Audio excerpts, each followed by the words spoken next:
నమస్తే అండి. నమస్కారం మీ చెప్పు. పేరు? సాయి కిరణ్ ఎక్కడుంటారు? ఇక్కడ వీడియో గల్లి రేవంత్ గారు ఏం చేస్తుంటారు? బిజినెస్ మెన్స్ వేర్ అండి. ఓకే. అన్న ఇప్పుడు జూబ్లీహిల్స్ నియోజకవర్గంలో రాబోయే ఉప ఎన్నికల్లో ఎవరు గెలిచే అవకాశం ఉంది? నవీన్ యాదవ్ గెలిస్తే బాగుంటుంది అనిపిస్తుంది అండి. ఎందుకు బాగుంటది? ఎందుకంటే ఇన్ని సంవత్సరాల నుంచి ట్రై చేస్తున్నారు, ఎవడో ఎక్కడి నుంచో వచ్చి ఇక్కడ చేస్తున్న లోకల్ ఉన్న వ్యక్తి మన దగ్గర అందుబాటులో ఉంటే చాలా బాగుంటుంది.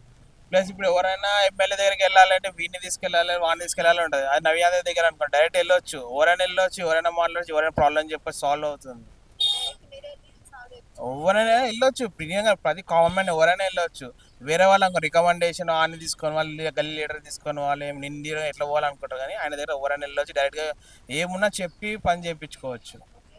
ఆయన ఇంకా మన అందుబాటులో ఉండే వ్యక్తి, ఎక్కడికో వెళ్ళాలి అవసరమే లేదు, జగన్ ఎక్కడికి వెళ్తే అందుబాటులో ఉంటారు, ప్రతిదీ హెల్ప్ అవుతుంది ఎవరికైనా సరే. ఓకే.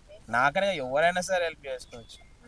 రేవంత్ రెడ్డి గారు చెప్పిన పథకాలు సలహాలు వస్తున్నాయా? వస్తున్నాయండి ఎలా అందుబాటులో. ఉన్నాయి? పర్లేదండి, బాగానే ఉంది. వింటున్నారా? ఓకే. ఫ్రీ కరెంట్ వస్తుందా? వస్తుందండి. ముందు ఎంత కరెంట్ బిల్ వస్తుంది? 600 అలాగ వస్తుంది. ఇప్పుడు ఇప్పుడు లేదండి, 200 100 వస్తుంది. ఇంకా మనం కొన్ని ఇంకా సెకండ్ ఫ్లోర్ మైల్ 2 ఫ్లోర్ దాంట్లో 0 వస్తుంది. జీరో వస్తుంది. ఆ. ఓకే. మహిళలకి ఫ్రీ బస్ పెట్టారు కదా, దానిపైన మీ opinion ఫ్రీ ఏంటి? బస్ బాగానే ఉందండి. చెప్పినారు అక్కడ కొంతమంది యూజ్ చేసుకునే వాళ్ళకి బాగానే ఉంది, ఖాళీ ఇప్పుడు టైం పాస్ చేసిన వాళ్ళకి వేస్ట్గానే ఉంది. ఎలా యూజ్ చేసుకుంటే అలా, ఏదైనా సరే ఏ పథకమైనా సరే యూజ్ చేసుకునే దాన్ని బట్టి ఉంటుంది. ఓకే.